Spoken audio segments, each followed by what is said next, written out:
Okay, so welcome to the third revision of the Riki200 3D printer, experimental 3D printer. This is now a Ultimator 2 style gantry with double rods instead of single, as is in the Ultimator 2, but also you can see there are pulleys as well, so it's not just a straightforward copy of the Ultimator 2. The belts, there are two per axis, come from here, and there's a tiny little thing. Sorry about the focal distance on this camera.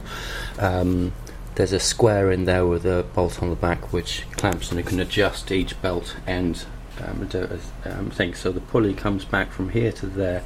Then in this case it goes underneath, round there and back to there. That's your drive gear for this, which is on a, in this case at the moment it's on a 20 to 40 tooth gear, and that is a 400 steps per revolution motor. It's a minor design thing. The belts, the rod is very thing. I've got to redo this to put two bearings in here. It doesn't actually affect the functionality, which is quite nice, but still I'd really prefer it if it didn't bend the thing by about 2 or 3 degrees. Welcome to experimental 3D printers. So you've got a second belt, same arrangement there, and then you could see the threading that I've managed to do with this. It's very, very specific, to do with the diameter of this and the diameter of the bearings here. So one is inverted on the other, and they're offset so that these two belts will miss each other here. So let's see if I can get that in here. So that's your motor arrangement on there. This one came out fine, but this one, because I didn't actually have a 3D CAD model of exactly a 200mm closed loop belt, on the other side I've had to cut that out. Yeah, you can see bits of missing plastic there. Experimental printers, bearings flowing out. Okay, so it is a triple lead screw. I've put it to a triple lead screw, and I've put all three of them in series. The first time I ever saw the diagram for that was the Mendel 90, and I just copied that but extended it to a triple lead screw. Excuse the gaffer tape, the duct tape. I have quite printed out all of the corner pieces needed to move this here and turn this print bed round through 90 degrees, so that when it's in the corner there, it will be this spring here, so that because this particular print bed, which is a Mark III Ali 3mm thick print bed, which is hot, doesn't have countersinks in here, so that is really close to the thing. So what I'm going to do is it's going through, that's all going through 90 degrees, but for the corner, for the plate that's underneath it, that also needs to go through 90 degrees as well, and then I need to rearrange the positioning of these, so I've redone those, and I'm just about to try printing one just for fun. Anyway, so it's twin rails and triple leads, which is the minimum to give absolute rigidity on the Z-axis positioning. They're one opposite the other, so that they compress from either side. There's the uprights, the rails, and then 3 triple lead screws. There's absolutely no way that it's going to be moving around. Now, at some point I will do an option to provide automatic bed leveling, because you've got the 3, a sensor on the on the extruder will allow detection, and you've got a Z probe, and you'll be able to do automatic bed leveling, which will be fantastic. I'm still going to leave the springs in place, even though do automatic bed leveling, because if something goes wrong, you don't want the extruder head to be ripped off the carriage. So this is the web interface for the Duet. Let's put some power.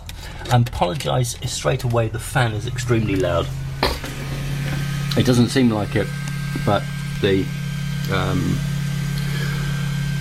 camera picks up a huge amount of high frequency noise. Okay, so let's set that to 60, just do that manually and get it up to temperature whilst I'm doing the thing. I like, hey, it's a 3D model. I think after some fun and games with Cura, I've gone back to using SkinForge and Print Run Frontiface to see how I get on with that for a while. It seems to, I don't know if you can see that mess there in that corner. It's not perfect, and that will result in some artifacts which we'll see in a minute. I've set in the Duet, I've set the acceleration settings to 4,000 millimeters per second squared. The speeds are, I think 300, but it won't cope with that. So I've set it in the Frontiface software to 180, and the jerk speeds I've set to 1,000 millimeters a minute for X and Y. This seems to do really well. I don't know why. The advantage I've got here is that because you've got the double belts, normally there's no way that a printer would cope with that, and you get ringing. But because you've got the double belts, you've got it's like it's the spring stuff. Somebody did an analysis on the forums very kindly for us. Okay, so just going to do an upload of that clip, and off we go.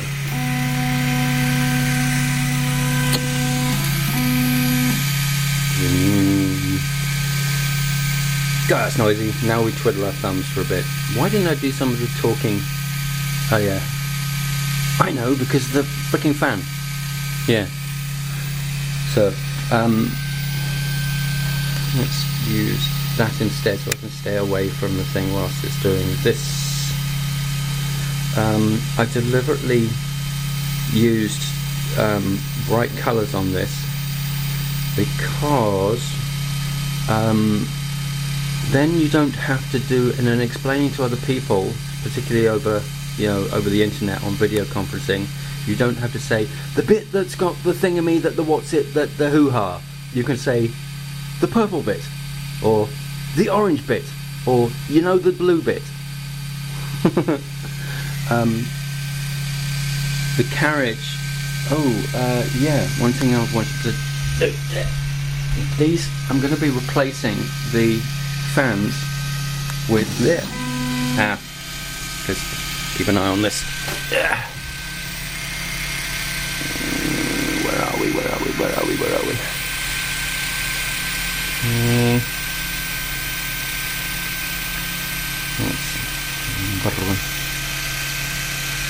Switch some light on the subject if we can.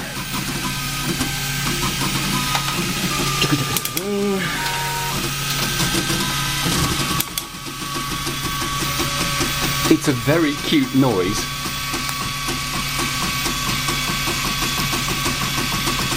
Okay, that's first layer, and that's now on to top layers. Yes, really, it is going this fucking quick. Literally shaking itself on the table. So I'm just going to keep it steady, if that's alright with you.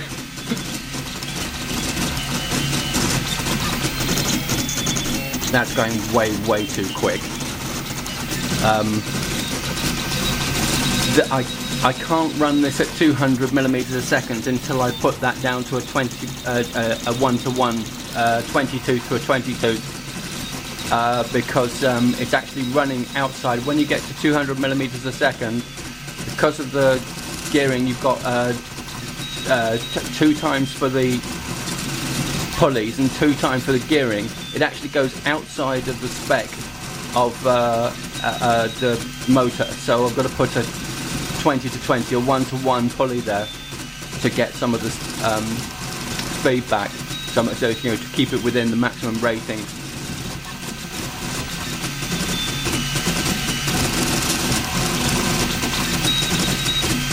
Yes, it really can actually cope with the acceleration here because of the thing, the maximum jerk speed. And actually, setting those really high maximum jerk speed seems to be doing a huge favour on this thing. It doesn't expect the firmware to slow down. It just goes straight into turning around the corner, and you get less mess at the corners than I've ever had before. I've never tried such high jerk speed before, but you can't do it with a standard printer. You can only do this, something like this, because of the pulleys. And the doubled up belts take the strain. Now, the previous test I was doing, this is the point it all went horribly wrong, just about here, because and that was when I was running at 200 millimeters a second. I've cranked it down now to 180. Let me bring the zoom thing out a bit. It's actually shaking the entire table.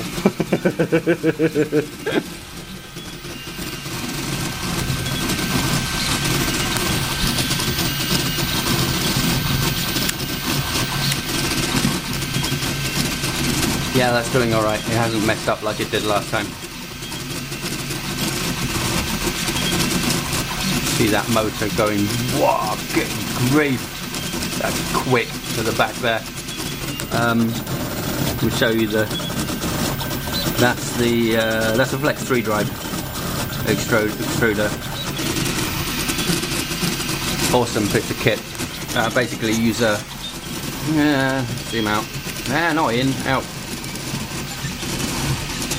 Automotive grade drive shaft. Which brings the power into here. I wouldn't be able to cope with these, no way I'd be able to do these speeds without using Flex 3 drive. Not and have the thing survive.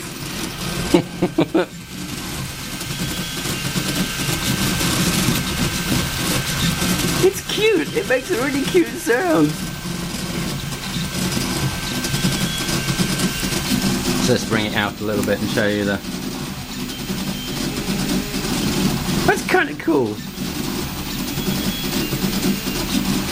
I love it. Ah, did you hear that? Damn it. That was a skip. Ah, yeah. Stop that. So I'm pushing it too hard still. Ah, that's a shame. Let's pull the power and give it off. No, buddy. Ah, that's such a shame. It was doing really well up until then. I'll take some photographs of that, despite that thing, and I'll show you that it's 180 millimeters a second with thing, and the edges. There's no signs of it causing blobbing. And I think that's down to increasing the min jerk speeds so ridiculously high, because the design can actually cope with it. Yeah, I need to swap that over to a 1-to-1 if I want to do these kind of speeds. The whole point of this exercise is that the printer is reconfigurable, so that you can do ultra high accuracy, 400 steps motor, GT2 16 tooth to 40 tooth, to give you a 2.5 to 1 ratio, and the pulleys gives you another 2 times factor, so that's 5, but with the 400 steps is 10. It's 10 times better accuracy than a standard 3D printer with a 200 steps per revolution NEMA 17 motors, which means you don't have to go so heavily into the micro stepping. And if you were using the E3D 0.15mm nozzles, you would get less artifacts, because you'd be able to use 1/16 micro stepping. You wouldn't need to go into like the 1/28, etc., to achieve the same accuracy. Or you can flip over to a 200 steps per revolution motor, do a direct 1-to-1 here, and get your speed. So I'm going to reconfigure this. I'm going to take it apart because I forgot to put the GT20s on here. So I'm going to take it apart and do another video. Thank you very much.